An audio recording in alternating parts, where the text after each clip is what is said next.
La yakhfa alaihi syai'un fil ardi, di bumi, di langit. Apa aya nu teu kadeuleu ku Gusti Allah? Malaya. Apa aya teu kanyahoan ku Gusti Allah? Malaya. Apa aya nu teu kadenge ku Gusti Allah? Malaya. Bong pokona mah eueuh na kadeu nu teu kanyahoan, eueuh nu teu kadenge. Gerak urang ka Allah, deuleu urang, deuleu Allah. Cep ulah pajar nang urang tapi nang Allah atuh kanyahoan ku Allah. Denge ulah pajar nang urang nang Allah atuh kanyahoan ku Allah. Nu kadenge Allah nyawa, nu kadeuleu Allah nyawa, naon nu urang lengkah Allah nyawa. Ja eta teh lengkah urang lengkah Allah. Tah dek mindahkeun ka dinya hese jasa kumaha cenah carana kiai babari hiji piceunan resep dunia mulai merengket resep ka dunia piceun dua resep ka makhluk piceunan sugan patulapat tali jeung pejabat jeung nu gagah jeung nu sugih piceun hiji bae Allah kitilu nafsu cenah. Nomor keempat setan bicara. Tah lamun geus bisa bicara nu opat, urang sorangan infirad ka Gusti Allah.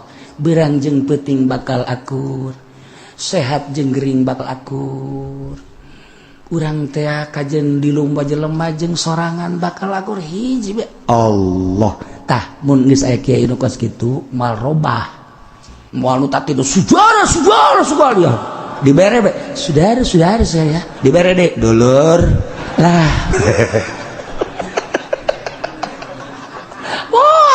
moal puleuya tetep bae urusan dibere ngan teu dah urusan hei bae eta mah urusan tebak gerak Allah hei ngan terus ka Allah cek bupati pan dibere kan terus bae ya atuh bukan salah anu mere sia mere bere deui aing Gusti atuh aing mah tetep kieu jalurna Al-Qur'anul Karim alladzina amanu bihi wa azzaruhu wa nasaruh maka ari jelema-jelema anu arari iman ka nabi haju manehanana ngamulyakeun ngamumule ngahormat nulungan naon anu diperjuangkeun ku Kangjeng Nabi wattaba'un nur alladzi unzila ma'ah jeung nuturkeun kana Al-Qur'anul Karim sebagai penerang cahaya nu diturunkeun bareng ka Kangjeng Nabi melalui malaikat Jibril alaihissalam ulaika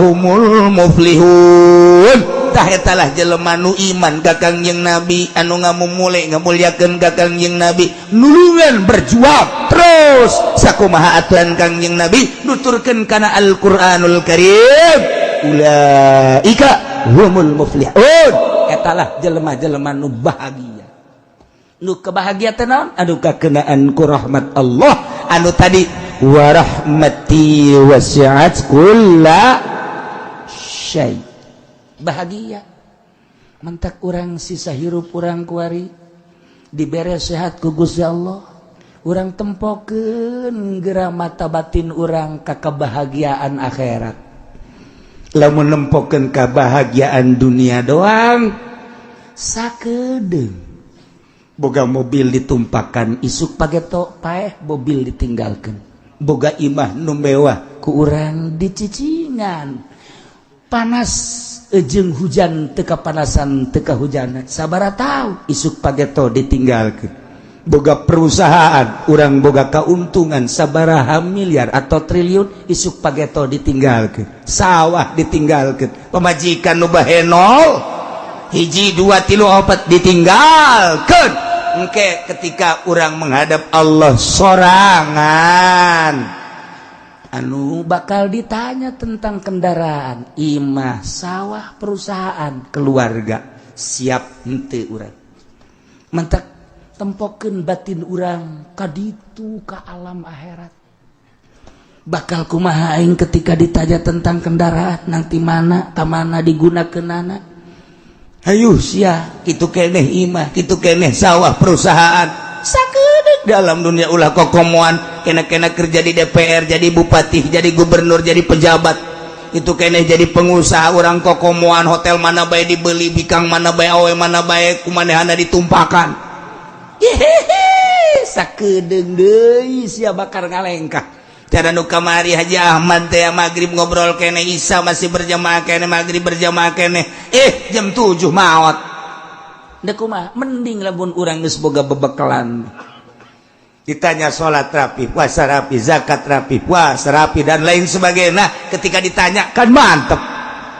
Tapi lamun loba sangkutan orang, ditanya ku Gusti Allah. Nah, iyalah alladzina amanu bihi wa azzaruhu wa nasaruhu wattaba'un nur alladzi unzila ma'ah ulaika humul muflihun. Jelema nu iman, urang alhamdulillah iman, wa azzaruhu ngamuliakeun urang ka Kangjeng Nabi, alhamdulillah sakieu mah urang. Ciri ngamuliakeun anak wayah muludan mawa aqua hiji dibawa deui ku urang sedang sakitu ge. Wayah rajaban gitu kene diayu-ayu ge batur mareng geus marawa cai marawa naon urang mah cat mawa aqua hiji diteuneun di hareupeun urang dibuka didoaan balik dibawa deui ku urang. Pohara eta jelema pas gitu. Tapi sakitu ge deureus ku hadir lagi geus alhamdulillahirabbil alamin. Aya tanda lah. Nah, iman ngamuliakeun nulungan di antara nulungan ieu urang keur ngaji kan nulungan Kangjeng Nabi ngaranna. Ieu urang nulungan Kangjeng Nabi ngaranna, ieu urang ngaji teh keur nulungan ngaluhurkeun agama Allah melalui ngaji. Di Suriah mah ngaluhurkeun agama Allah melalui perang nyawa taruhana. Di Baghdad kamari nulungan agama Allah perang nyawa taruhana. Di Indonesia mah urang kuari nulungan agama Allah melalui pengajian doang. Namun aya nu muludan, aya kiai, urang datang, eta teh urang keur nulungan agama Allah. Namun urang teh datang, urang teh keur nyepelekeun agama Allah. Ja umat mah ketika diajak ikhlas, bener-bener ngagungkeun agama Allah, jawara ge siap bae. Malah jawara nu ti heula. Lamun aya diajak perang, gas, kiai mah pandari bae, kula ti heula. Kula mah poe ge masalah geus, cak jawara. Kiai mah ulah ka mana kiai mah kula bae geus, paeh ge masalah geus kula mah. Tanggung gula mah paeh ge.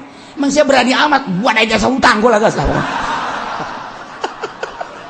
Aduh, sudah teh murni teh jawara. Masyaallah, dan mantak ngagungkeun agama Allah mah kudu pamurni-murni wauhkeun heula ka Allah, wauhkeun heula ka Kangjeng Nabi. Amun geus murni ngeunaheun, geus ulah waka mikiran batur ngagungkeun agama Allah urang bae ti heula. He geulanan cara akidah urang nyahokeun ka Allah zatna, nyahokeun ka Allah teh asmana, nyahokeun Allah sifatna, nyahokeun heula ka Allah carana. Ayo urang ngaji tauhid heula ti mimiti urang ngaji tijan, ngaji sanusi, ngaji umul barohin. Kabla dituna urang boga guru engke khusus anu nyahokeun rasa. Urang teh kapan ieu teh can boga rasa kakarak carita doang. Tauhid urang mah caritana tauhid omong. Allah ayat naon dalilna ayat dalam lanana. Bener nu ngarizkian salah, nu ngarizkian urang Allah. Gimana ayatna? Ayatna teh dina Al-Qur'an wa ma min dabbatin fil ardi illa 'alallahi rizquha. Ih pinter oge sia. Hebat sia, bener oge. Gas, bagus. Balik ka imah. Jageron dagang pai pan cenah naon nu kumalandang di alam dunia Allah nu ngarizkeun pan sia dagang we itu kudu syariat teu bersyariat bat teu bisa tah ketika nyana maca ayat wa ma min dabatin fil ardi illa 'alallahi rizquha kemudian nyana dagang eta teh tauhidna masih gicel kene salah henteu ngan nyana bersyariat satungtung bersyariat eta teh bisa dibeli. Kiai mun bersyariat kene bisa dibeli. Tapi disusul deui ku Gusti Allah, fasaktubuha lilladzina yattaquna wa yutuna zakah walladzina hum biayatina yu'minun. Hak paten Gusti Allah nu bakal kakeunaan ku rahmat kaula dunya akhirat. Fasaktubuha kaula netekeun kana rahmat kaula terutama di akhirat hiji lilladzina yattaqun ka jelema nu takwa. Iblis ceurik deui. 2 yutuna zakat anu daek ngaluarkeun zakat. Nu sugih teu ngazakat kucing. 3 walladzina hum biayatina yu'minun jeung jelema-jelema nu ngimankeun ka ayat-ayat kaula. 3 janji Allah Allah ngucapkeun wa rahmati wasi'at kulla syai' di jerona ayat 3 hiji allazina yattaqun 2 wa yutuna zakat nomor 3 yu'minuna bi ayatina nu imankeun ka ayat 3 mantak Kangjeng Nabi Musa teh teu eureun terus ka umatna dakwah ngadakwakeun nu 3 para kaum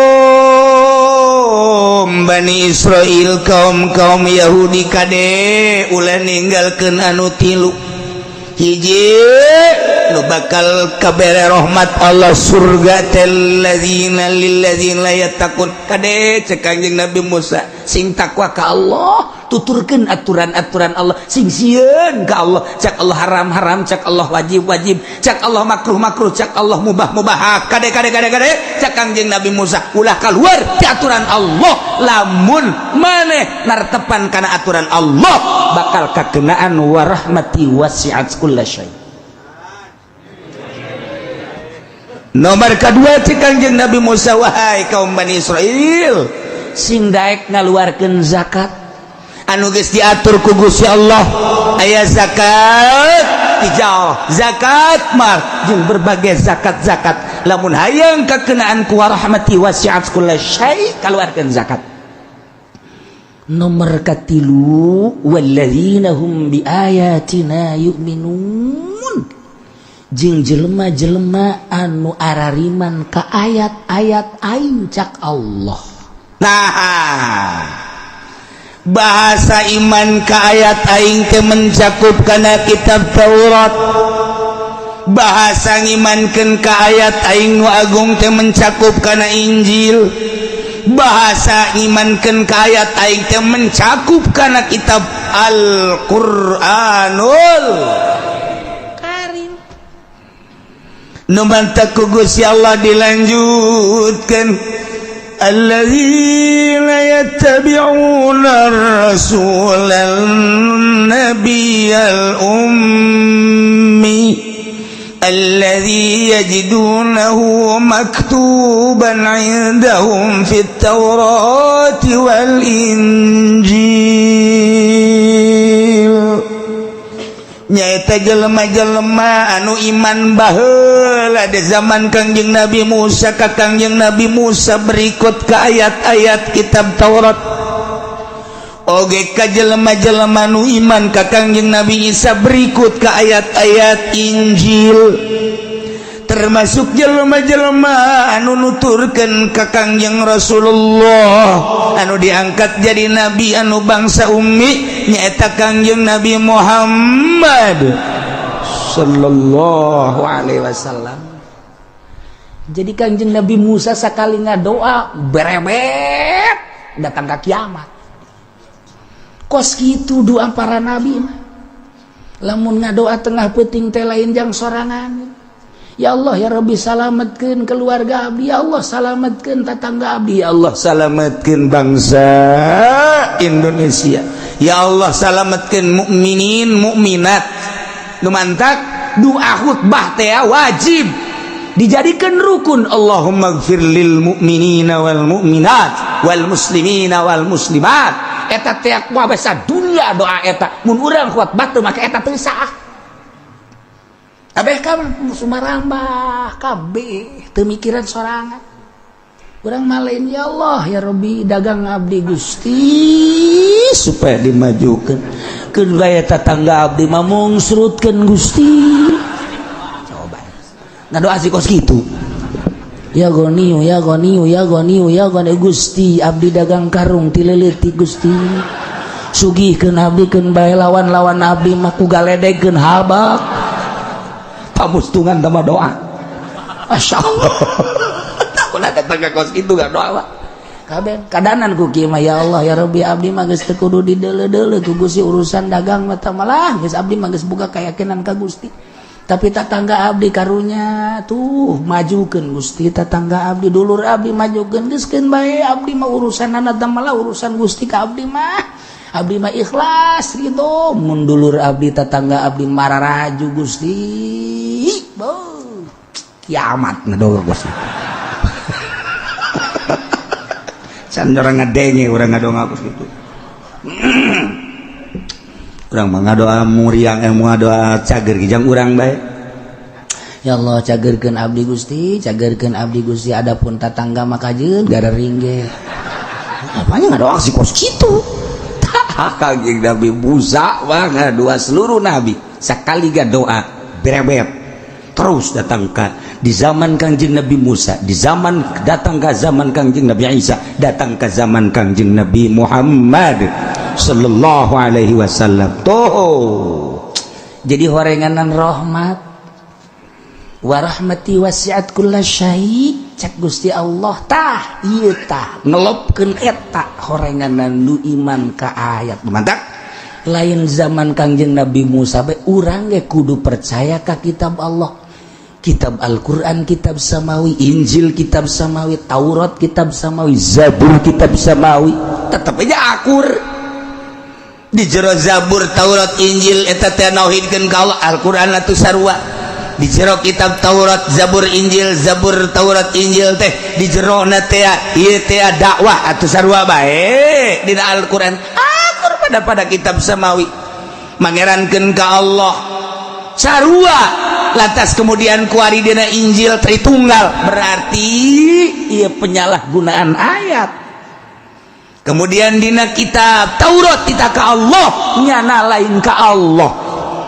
Nabi ka Kangjeng Nabi Musa endahan ka Uzair ieu adalah penyelewengan ayat sarua deuleu.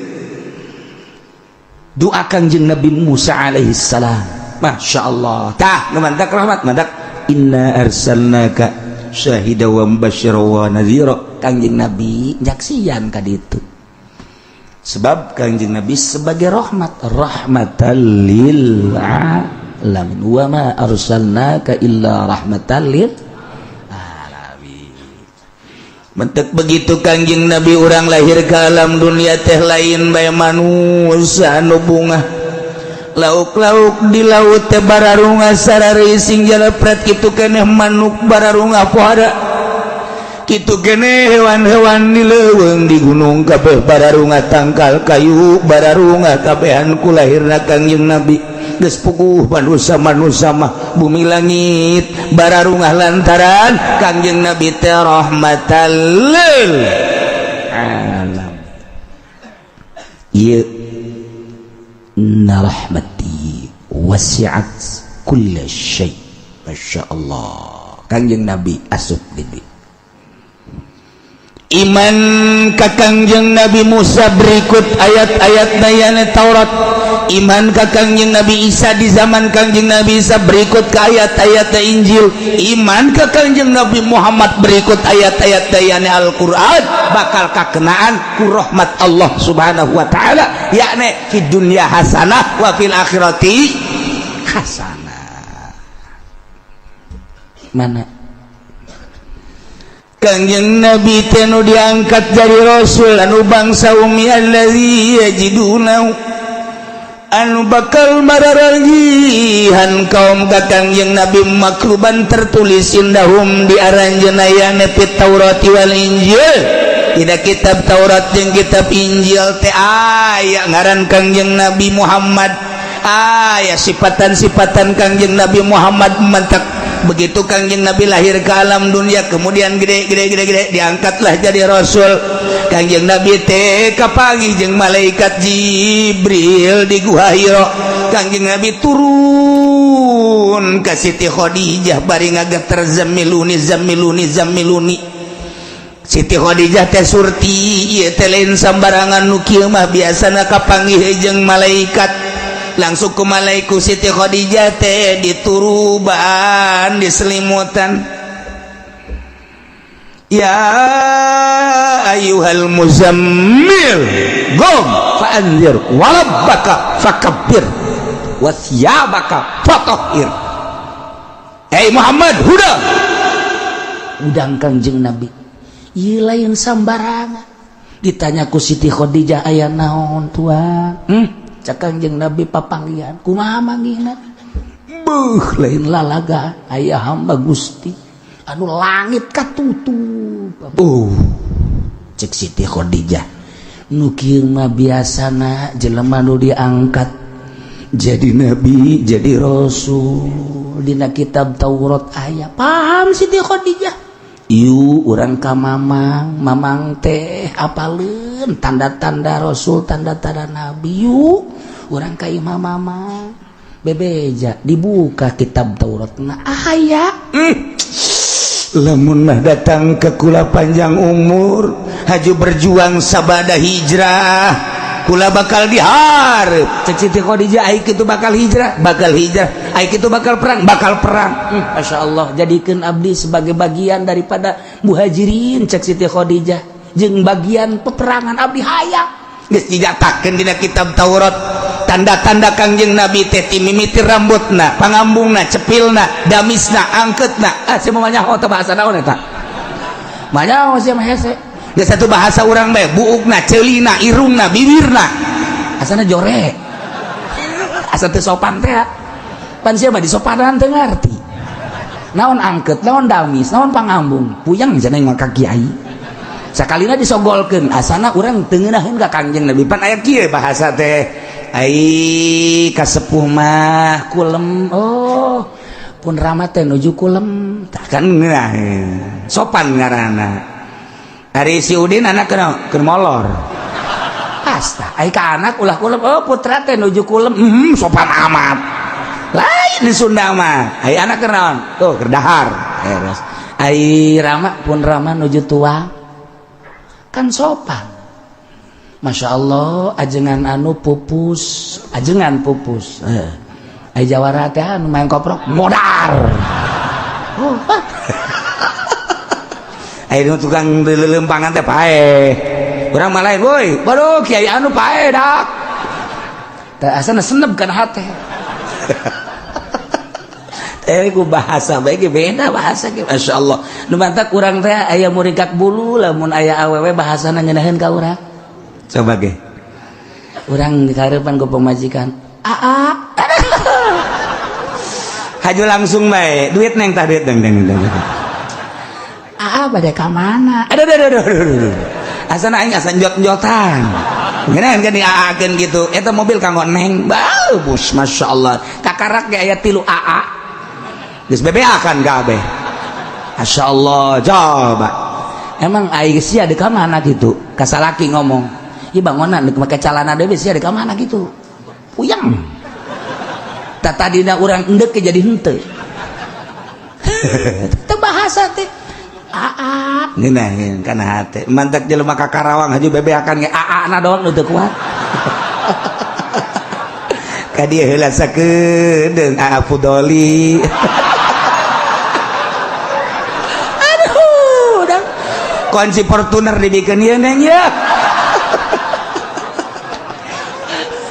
karib eta kos kitu da doang teu kuat ge bahasa nanaon ge teu meuli bahasa mah tuh be masyaallah orang mah sogol dia geus madang can kasalaki dia geus madang atuh pang nyokot jotong ku semua cokor bae ieu budak dijadikeun nu ka-7 ku aing sia masyaallah bahasa nah ieu الذي يجدونه مكتوبا عندهم في التوراة والإنجيل dina kitab Taurat nami Kangjeng Nabi parantos aya sifatan Kangjeng Nabi parantos aya nu mantak ketika jelema maca kitab Taurat anu asli maca kitab Injil bardambas anu asli jol Kangjeng Nabi teh moal disahasa ieu pasti sesuai jeung nu aya dina kitab Taurat sesuai jeung anu aya dina kitab Injil ya'ti mim ba'dismuhu Ahmad dengan berbagai ngaran Kangjeng Nabi nu kamari geus dicaritakeun di ahli surga mah Kangjeng Nabi teh Abdul Karim ahli neraka mangaran Kangjeng Nabi teh Abdul Jabbar ahli aras mangaran Kangjeng Nabi teh Abdul Majid di kalangan malaikat mangaran Kangjeng Nabi teh Abdul Hamid di kalangan para nabi mangaran Kangjeng Nabi teh Abdul Wahhab di para syayatin ngaran Kangjeng Nabi Abdul Qahir para jin Kangjeng Nabi ngaran Abdul Rahim di gunung-gunung mangaran Kangjeng Nabi teh Abdul Khaliq di daratan mangaran Kangjeng Nabi Abdul Qadir, di lautan mangaran Kangjeng Nabi Abdul Muhaimin, di kalangan kegeremetan mangaran Kangjeng Nabi Abdul Giyat, di satu kesit mangaran Kangjeng Nabi Abdul Razak, di kitab Taurat di Injil pop jing sejen deui.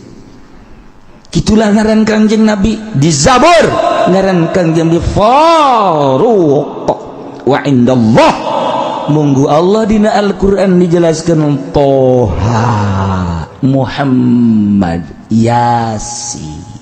Kitulah ngaran Kangjeng. Aya geus nuturkeun ka Kangjeng Nabi Muhammad bakal kakenaan rahmat cek Kangjeng Nabi Musa. Nu Kangjeng Nabi Muhammad tegas tertera dina Taurat jeung Injil, sifatan-sifatan jeung ngaranna di antara gerak Kangjeng Nabi Muhammad teh ya'muruhum bil ma'ruf wa yanhahum 'anil munkar wa yuhillu lahumut thayyibat wa yuharrimu 'alaihimul khaba'ith wa yad'u 'anhum israhum wal aghlal allati kanat 'alaihim. Jumlahna sifatan Kangjeng Nabi nu tertera dina Taurat jeung Injil aya 9. Nomor kahiji ar-rasul, yattabi'una ar-rasul. Nomor kedua an-nabi. Nomor katilu al-ummi. Hartina ummi anak cek Kangjeng Nabi kaula teh bangsa ummiyah.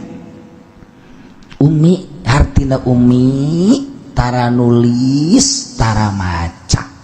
Ummi sebabun Kangjeng Nabi nulis besi bajarkeun bahwa ieu Quran teh buatan Kangjeng, mun Kangjeng Nabi maca besi Quran teh majarkeun ieu teh bacaan Kangjeng Nabi.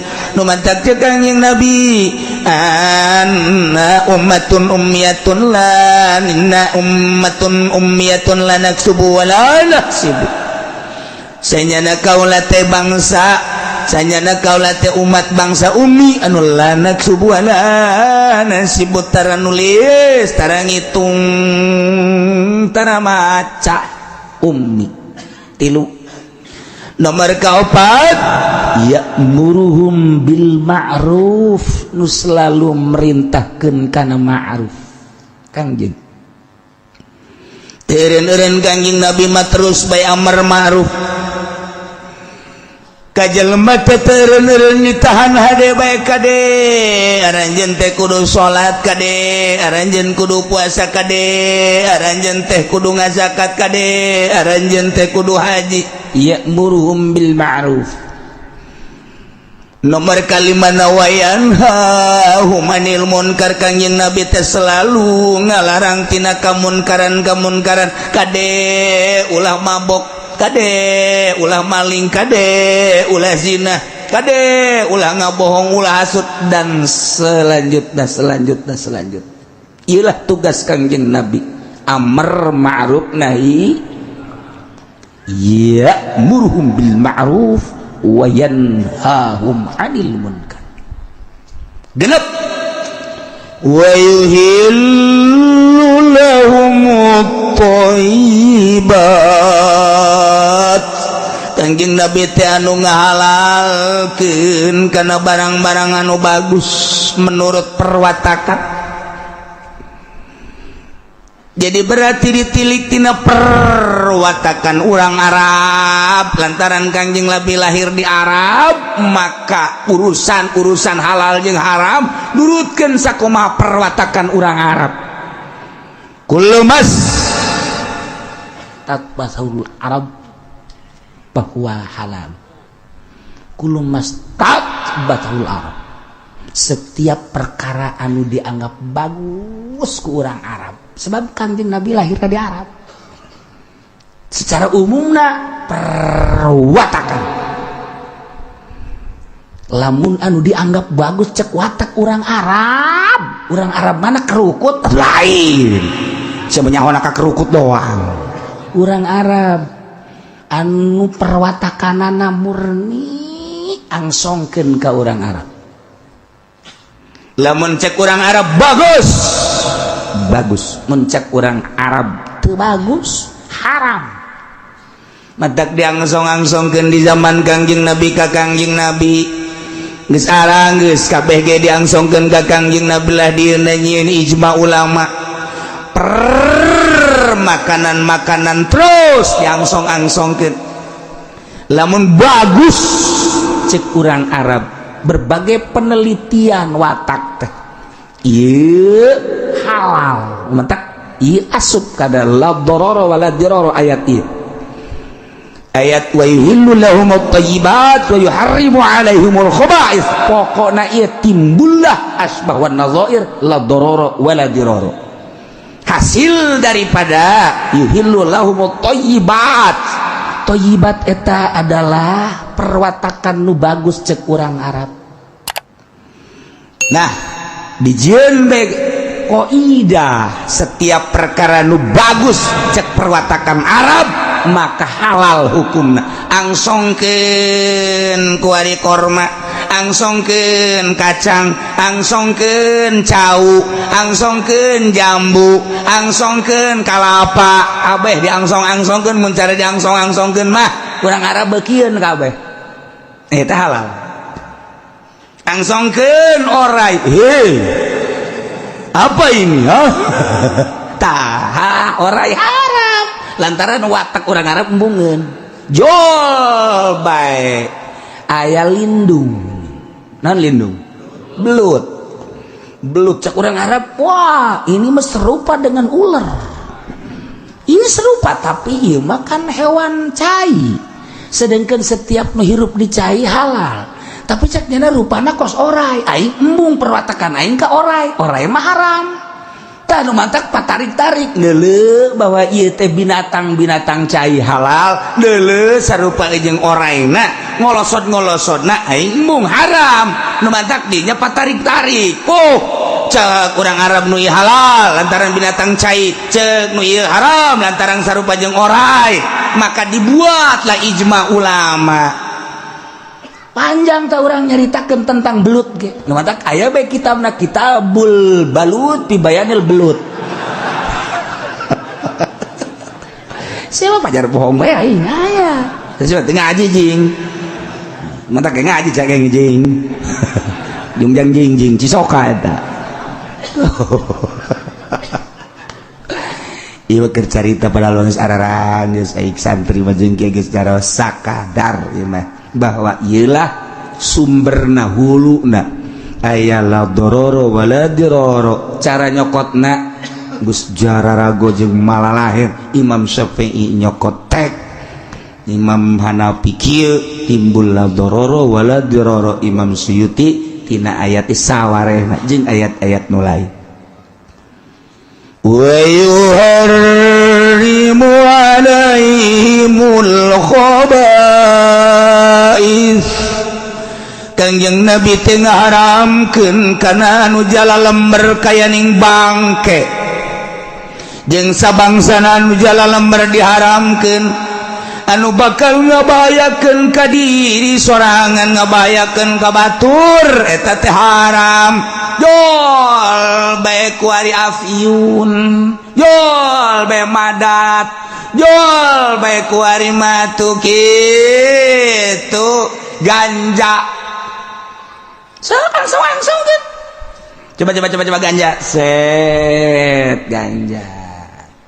Sok. Sengat.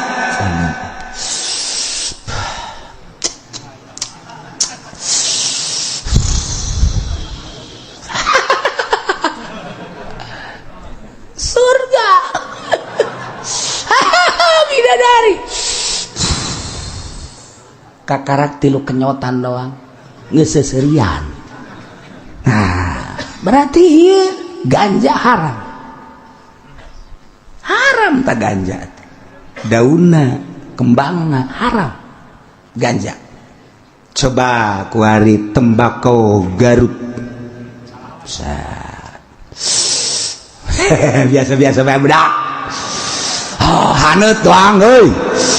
Waduh, kaum rasa samsu. Ya teu naon. Teu naon. Sok bako Madura, bako NTB, bako Garut, bako Palembang. Eueuh nu ngamabokeun. Berarti kan henteu mabok bako mah. Nu mentak ayeuna muih deuk ngaharamkeun rokok. Atuh tinggalin dak. Atuh tinggalin. Ayo jieun hukum lawan ku sia fawaidul makiyah. Mentak urang sok terbawa arus aji heula. Lamun teh mah eta ganja haram jelas. Sedot ku sia. Sakali sedotan, dua kali sedotan geus weng ngaju muka calana bae nya weng rokok ku sia. Moal mabok rokok paling tunduh. Aya anu tunduh ku ngarokok cager, aya anu cager ku ngarokok gering.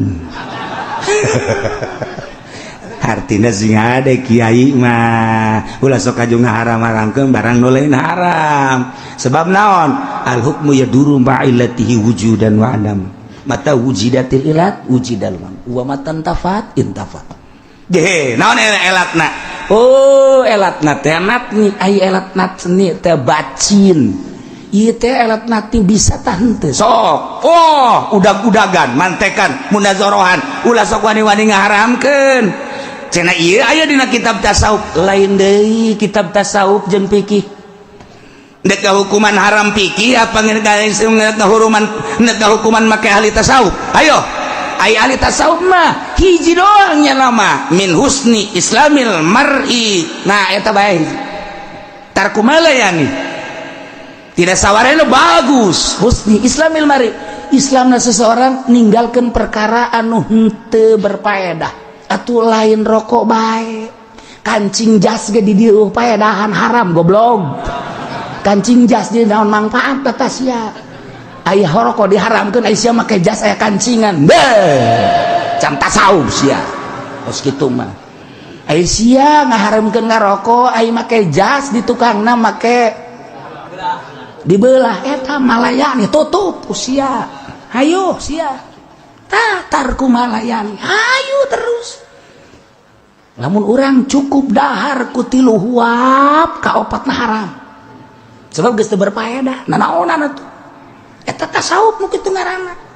Mantap kudu boga guru deuk tasawuf mah ieu mah diceramahkeun saudara-saudara bahwa kitu rokok itu adalah haram. Kamakola didalilan kunyana. Dalil mending mun bener. Didanyakeun bae urang isi budak bisa ngaji tah henteu kiai pankolot. Coba. Ai praktek at-tanbak haramun. Tanbak tembakau. Lamun al-afyun beda, al-hasyas beda. Mantak tasawur heula tuh. Naon tanbak, naon afyun, naon hasyas, naon hasyis. Atuh kudu hiji-hiji ditasawur ulah waka dihukuman. Beuh imana di jelema-jelema, udang-udang nanya gede, ngaharamkeun rokok, make pikir. Wah, enggeus bakal ditinggalkeun umat kajian hukum age. Nu ninggalkeunna lain umat sa Gusti Allah. Ulah diajian kos kitu mah teu bisa ngaji. Nang saha? Nang Allah. Sebab nang sembarangan. Ji atuh hukum nu makruh-makruhkeun bae. Adapun urusan anak kaditu macam-macam teh lain deui. Aslina haram, aslina makruh. Urang teu bae di kitab-kitab jaroko mah tambak teh ya geus ditasawur ku ulama eta teh teu ngamabokeun ngan sakaran nganatnukeun geus jatuh hukum kana makruh kuari diharamkeun rempag sia kajeun hukum rempag sia kajeun hukum deh parang sana ulah sok kababawa heulanan urang bae tukang ngaji kababawa ku pamarentah tuh ulah nyana diharamkan korupsi embung, nyana diharamkan sogok menyogok embung, ai urang di bawah kita ngaharamkan rokok kayak heula dak. Dah dasarna bae cenah kiai mah beuki atuh aing mah nya beuki nya hukum. Ya atuh naon deui atuh, abe dibere aing rokok ku budang garam habek. Sakalian ya tuh sia mah emang hayang dibere bae meureun. Lain kitu ulah sambarangan ngahukuman. ulah sembarangan tetep bae pertahankeun urang teu bisa na sahur jeung nyieun hukum mantak naon neuleuan di Fawaidul Makkiyah aya di kitab-kitab tasawuf aya asal bisa bae urang di kitab-kitab fikih nu lain aya oh ieu haram so teh mimba bitasawuf atuh jang pribadi ieu mah haram di bidang ieu kieu elatna oh lain deui ieu mah teu sumarambah oh ieu mah haram oh ieu mah makruh fikih karak menerang tah jadi itu menang sambarangan urang lamun teu bisa maning nuturkeun kitabna bae nu bisa patokan urang Fathul Faidul Makkiyah dan lain sebagainya teu kudu nyieun hukum-hukum sorangan tungtungna ku ari nu ngaharam-haramkeun rokok ditaringgalkeun santri jeung umat nang saha nang Allah ku sabab naon teu bisa ngahukuman sia cak Allah sembarangan ngahukuman bae geus bae baralik jelema geus kudu kumaha itu ulah menta hampura ka kiai nu ngahalalkeun ngamubahkeun ulah ka Allah ya Allah ya Rabbi abdi pernah ilu-ilueun jeung mu'i padahal mah dibere duit saeutik abdi teh aju abdi ka babawa hampura Gusti hampura nu mantak abdi menta hampura aju ditinggalkeun ku mu'i abdi nu mere duit timun aya mah abdi ge deuk terus cak Allah tolol berji Allah ya tobat dan hese kesalahan hukum mantak naon tobat cara ulama-ulama baheula hukuman ciger aya datang eta salah meureun hukum bener tah teliti heula oh hampura atuh salah mantak naon sih dia lain nu kiai hukuman nu Allah tah ngeunaheun kan masyaallah mantak NU seserian we barang aya nu ngaharam-haramkeun eta kakarek unsur khusus encan unsur muatan politik na naon sih muatan politik na kan aya teu sembarangan kan mui aya di Singapura haram ngarokok polusi tah mah aturan negara di urang deuk make aturan negara moal bisa sebab naon dokter ka batur bisa jasa dokter wah ini paru-paru ya ini larangannya jangan merokok ya udah jangan merokok jarak ke kantor saya tinggal rokok dokter pasien kadinya dok tadi katanya jangan merokok kok dokter merokok nggak apa-apa sedikit mah kalau banyak jangan udah situ juga ngerokok dah mati mah bukan urusan rokok urusan Allah ya iya itu deh jadi dokter psikos itu di Indonesia iya itu di Indonesia dokter Rianto almarhum dokter Wiranto kan akrab jasa jeung abah mun ka dieu nya mere obat blok tah ieu obat ini dok ini kalau kebanyakan dikasih tetangga boleh udah nggak apa-apa kalau ini udah kasihkan aja lah sakjana babari dokter Wiranto mah jadi urang keur ka ditu ngarokok banyak na ku kada ditanya dok kok ngerokok nggak ada penyakit nggak apa-apa sakjana yang ada penyakit nggak boleh ngerokok udah kita sama-sama ngerokok jarum deh nya ngarokokna atau jengkula di dinya di kantor ngarokok bae nya nama tuh jadi jangan apa kantor kedokteran ge bau rokok wah Wirianto geus macem-macem bae Masya Allah nah cerita hukumna sakadar makruh buya cidahu ngarokok penting aya ngaji geus jam 2 eureun heula ngarokok capek meureun nya ngarokok lagi digulung ngarokona ngarokok giliran bae urang ngarokok ulang ngarokok sia nya ngarokok aya urang teu meunang apa aing mah capek sia mah henteu katanya tadi pareuman nya urang mah teu meunang urang teu meunang nu ngadengekeun nya ngarokok apu ya eta naon sababna atuh aing mah aya elat nu mantang ngarokok aing mah harasim jeung capek aing sia ngadengekeun doang mah nya ngarokok adekeun rokona tuh henteu teh mah leuwihna ka diekeun mah nah eta ngarokok biasa kiai prawira ngarokok maksudnya naon ukuran kadinya jago ngaji ajengan imam guru kula Garut neuk ngadu naon nyana Juman bisa Syamsiah bisa geus puguh kitab-kitab bangsa Alfiah Samarqandi mah nyana mah aya teh muridna cengkodir teh benda kerep eta gaji khusus di nyana jago ngajina mantap begitu aya anu ngaharamkeun speaker seuri bae nyana ngaharamkeun speaker make naon cenah ngaharamkeun make alat naon maksudna make parabot piki apa parabot tasawuf salila make piki atuh deuk naon nyana mah atuh dek mana kitabna nu ngaramkeun sapeker mana hadis mana turunkeun ceknya hayu urang mantekan urang kudu jubanan urang jamu jawamean jago jasa eta kan jago jasa ngajina ngarokok nya atuh aya sia teu bisa ngaji teu ngarokok maksudna ngaharamkeun gitu itu ngarokok masalah je kene-kene haji teu beuki ngarokok atuh ulah urusan haram teu beuki ngaranna lain deui. Haji can nanya ke kiai, kiai ngarokok teu? Aing mah nu mentak ngarokok abah dibere rokok. Kan lumayan ngajualan rokok bae ge. Oh, sia ajeuna mah aing hayang ongko dibere henteu. Taya keur carita hukum, masyaallah samarangan tanda kula samarangan. Kaliti heula tarigi. Tuh, at-tambak haramun, kukula kadenge be. Ya.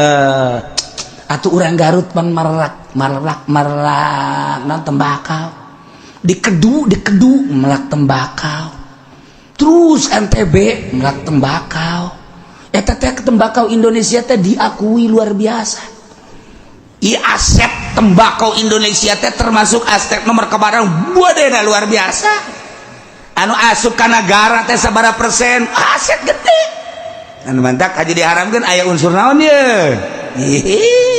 urusan polusi atau teman undang-undang negara pek bae bisa macara Singapura mun ngarokok orang tengah-tengah kota 3 juta namun di pinggir kota 2 juta namun di sisi hotel 1 juta namun di jero kamar 500.000 aya aturan-aturan anak namun endek aya khusus tempat ngarokok taman los urang keur kieu bae ditungguan bae ngarokok ditungguan ku jelema make hejo-hejo isi anak nungguan kuntungnya pak saya ditugaskan oleh negara untuk ngambil kuntung oh jadi nyana tugas urang keur ngarokok bae ditungguan ku nyana tah piceun bae ku urang cokot ku nyana heula ngarokok sial atuh kita tadi bae mentas ya ka aing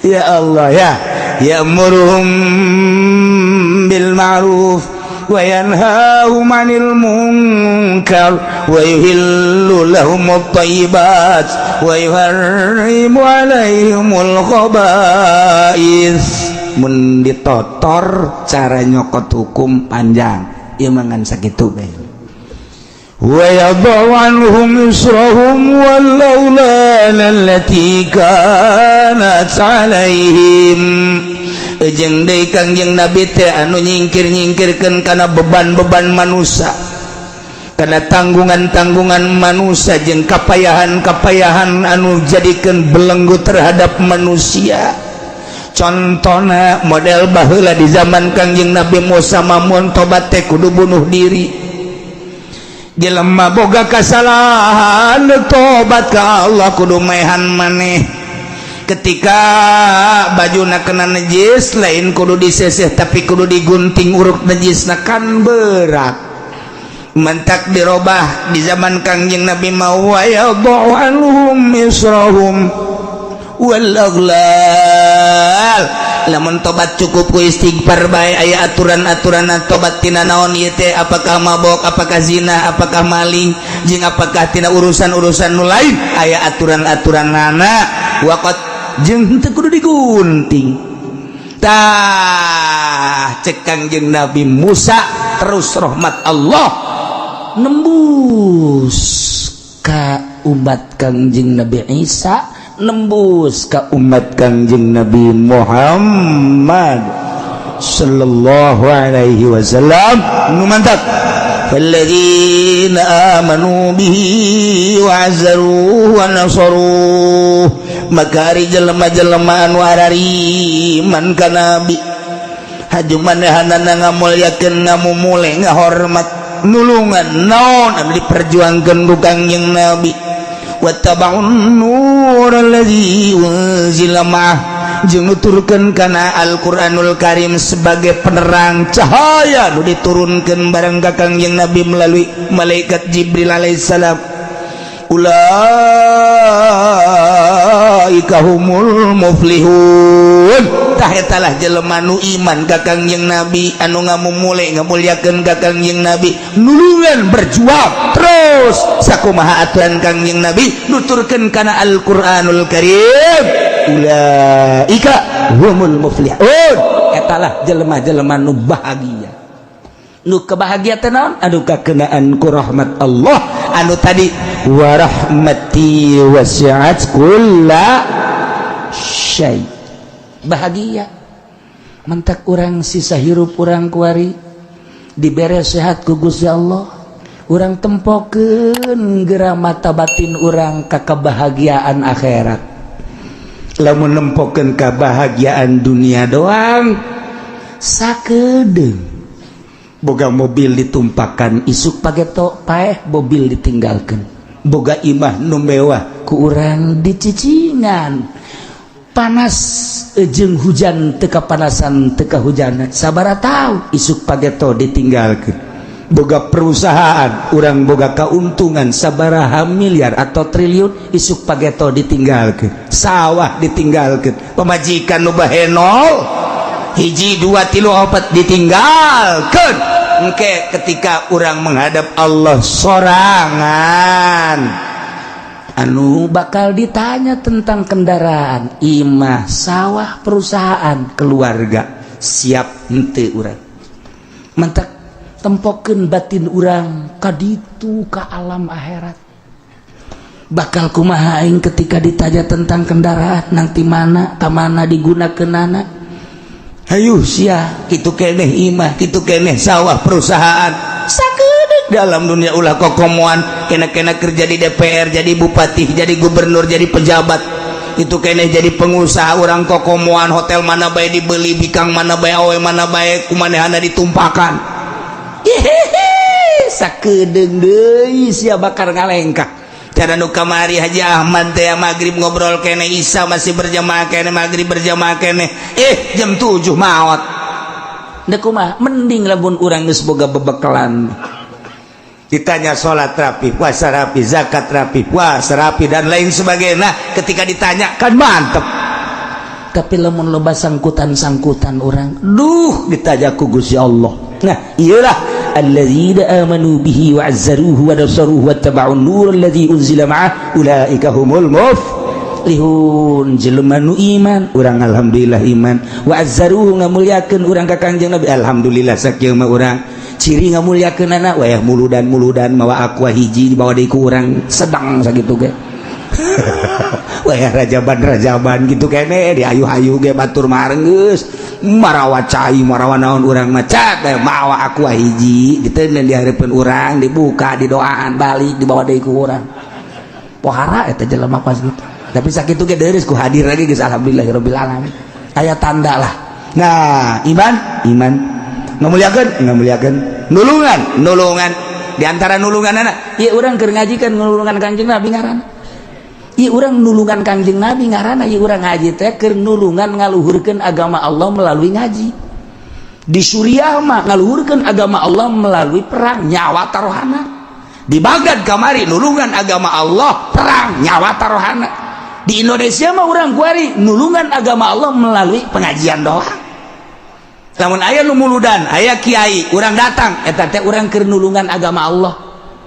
Namun urang teh datang, urang teh keur nyepelekeun agama Allah. Lain kitu cenah kiai.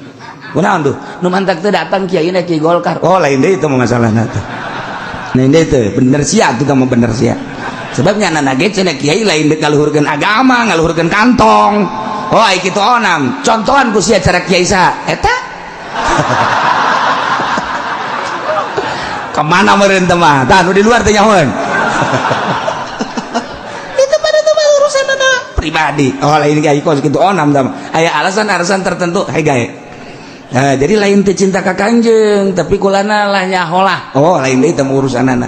Ja umat mah ketika diajak ikhlas, bener-bener ngagungkeun agama Allah, jawara ge siap bae. Malah jawara nu ti heula. Lamun aya diajak perang, gas, kiai mah panderi bae. Kula ti heula. Kula mah poe ge masalah geus, cak jawara. Kiai mah ulah ka mana kiai mah kula bae geus paeh ge masalah geus kula mah tanggung kula mah paeh ge emang saya berani amat buat aja utang gua lah gas. Aduh, sudah teh murni teh jawara. Masya Allah. Dan mantak ngagungkeun agama Allah mah kudu pamurni-murni wauhkeun heula ka Allah, wauhkeun heula ka Kangjeng Nabi. Amun geus murni ngeunaheun, geus ulah waka mikiran batur ngagungkeun agama Allah urang bae ti heula. He geulanan cara akidah urang nyahokeun ka Allah zatna, nganyahokeun ka Allah teh asmana, nganyahokeun Allah sifatna, nyahokeun heula ka Allah carana. Ayo urang ngaji tauhid heula ti mimiti urang ngaji Tijan, ngaji Sanusi, ngaji Umul Barohin. Kabelah dituna urang boga guru engke khusus anu nganyahokeun rasa. Urang teh kapan ieu teh can boga rasa kakarak carita doang. Tauhid urang mah caritana tauhid omong. Allah aya naon dalilna ayat dah lemlanana. Bener nu ngarizkian salah, nu ngarizkian urang Allah. Gimana ayatna? Ayatna teh dina Al-Qur'an wa ma min dabbatin fil ardi illa 'alallahi rizquha.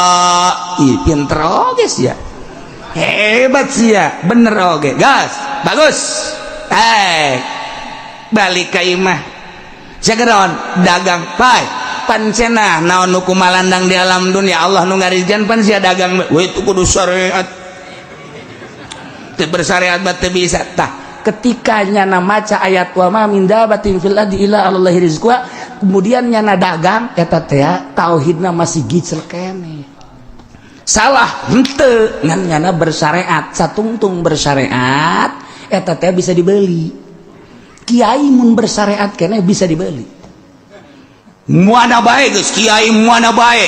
Moal sanajan udang-udangna gede bersyariat kene bisa dibeli. Moal kuat kajian guguma ge. Saudara sekalian, hei, jangan sembarangan. Pemerintah kita itu enggak beres, nakal. Dengan demikian hati-hati. Kita cari kelurusan, kejujuran. Oh, hebat amat di ceramahna. Waalaikumsalam. Pak Kiai yang kemarin ceramah ya, saya tertarik ya. Bapak siapa? Saya utusan Pak Bupati. Oh ya, mana Pak? Ini ada bingkisan dari Pak Bupati. Berapa tuh? Ada 20 juta. Nah, makasih dah. Salamin sama Bupati ya. Iya. Ceramah dengan saudara-saudara sekalian. Kita harus hati-hati. Negara kita kan negara demokrasi. Dengan demikian, ini negara bukan negara Islam. Maka kita unjuk terima kasih kepada pemerintah yang telah melaksanakan aturan-aturan di negara. Kita doakan sajalah. Alhamdulillahirabbil alamin. Kana isuna, Assalamualaikum. Isa, abi ususan ti Bupati. Bade naon? Ieu bingkisan sabaraha? 30 juta. Turun salam. Dulur ulah henteu nya. Milih teh maningan ka bupati nu aya bae. Endek bener dek henteu maning pilih bae dah. Ulah hese-hese lah. Ya kiai bersyariat mah kos kitu takol habak. Tuh sia mah judul deuleu ka kain cabai ulah wakal lah. Biasa bae sih.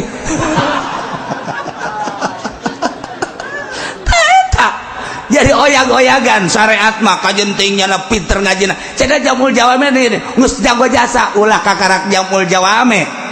Jamul jawame 2 kalegleg kunyana. Syariat mah kitu bae.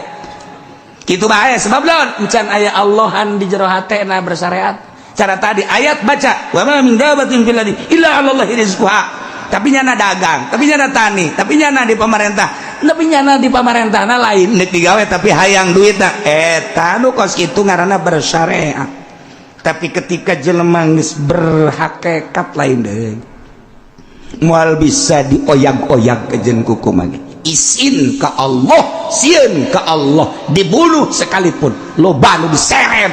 Imam Syafi'i di penjara, Imam Maliki di penjara, Imam Hambali di penjara, mempertahankan hukum isin ke Allah. Imam Bukhari diseret isin ke Allah keun bae paling paeh di dunia mah tapi aing di akhirat dipuji ku Gusti Allah dibere sorga. Tapi kiai syariat mah hayang senang di dunia, di akhirat tadi perhitungkeun.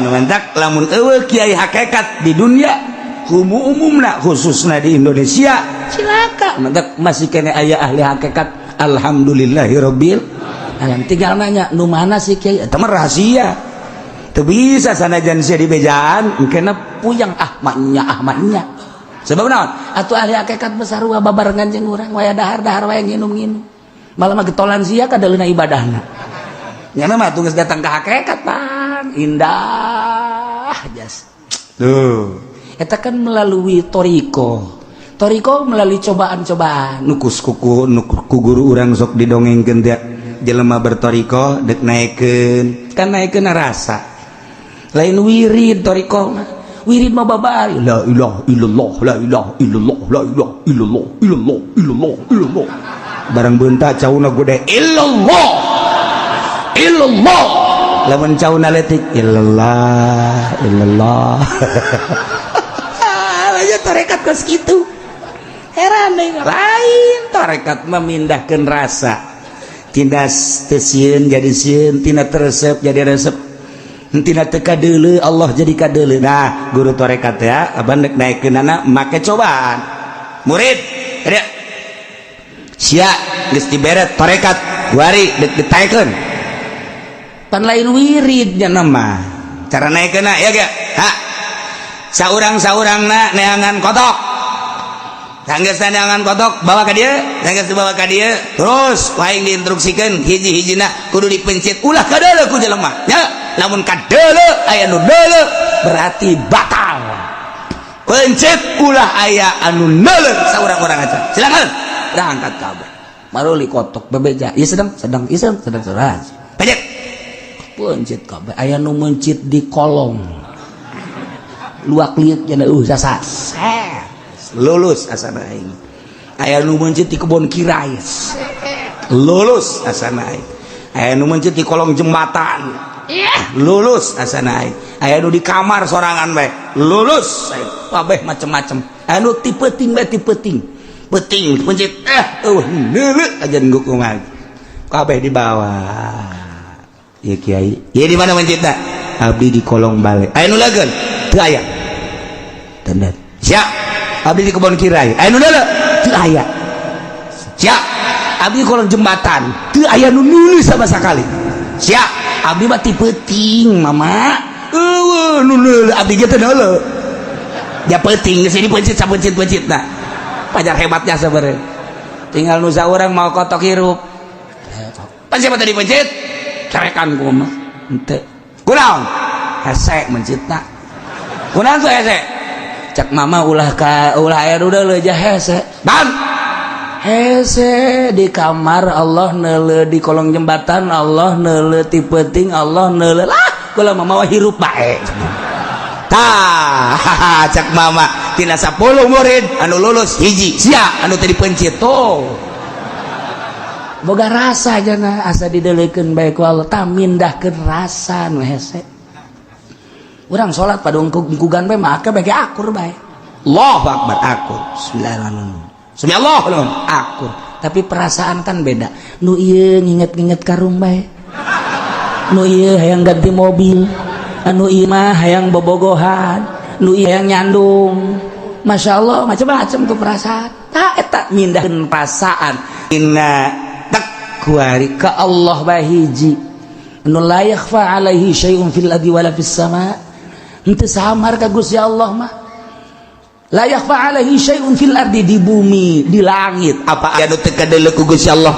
malaya apa aya nu teu kanyahoan ku Gusti Allah malaya apa aya nu teu kadenge ku Gusti Allah malaya pokona mah eueuh na kadeuleu nu teu kanyahoan eueuh nu teu kadenge gerak urang gerak Allah deuleu urang deuleu Allah ceuk ulah pajar nang urang tapi nang Allah atuh kanyahoan ku Allah denge ulah pajar nang urang nang Allah atuh kajawan wal kadenge Allah nyawa naon nu kadeuleu Allah nyawa naon nu urang lengkah Allah nyawa ja eta teh lengkah urang lengkah Allah tah deuk mindahkeun ka dinya hese jasa kumaha cenah carana kiai babari hiji piceunan resep dunia mulai merengket resep ka dunia piceun dua resep ka makhluk piceuna sugan patulapat tali jeung pejabat jeung nu gagah jeung nu sugih piceun hiji bae Allah kitilu nafsu cenah nomor kaopat setan piceun tah lamun geus bisa bicara nu opat urang sorangan infirad ka Gusti Allah beurang jeung peuting bakal akur sehat jeung gering bakal akur urang teh kajen di lomba jelema jeung sorangan bakal akur hiji bae Allah tah mun geus aya kiai nu kos kitu mal robah moal nu tadi saudara ya dibere be saudara saya dibere dek dulur lah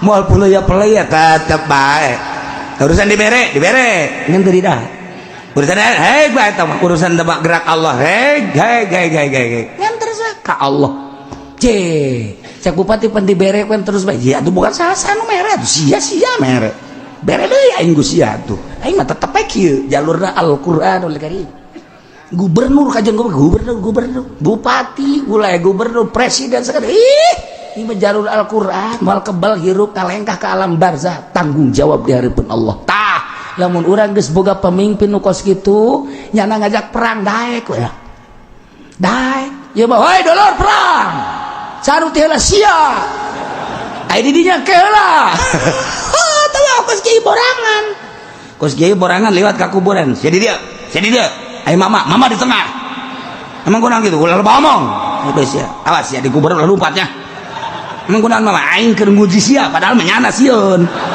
ka murid mah bisa aing nguji sia coba datang ka banda sia dicekelan bae ku mama teh go sia barang datang ka kuburan lompat kabeh mama ge lompat tolong orek lain nguji nyana nu borangan tak urang embung boga mama kos kitu embung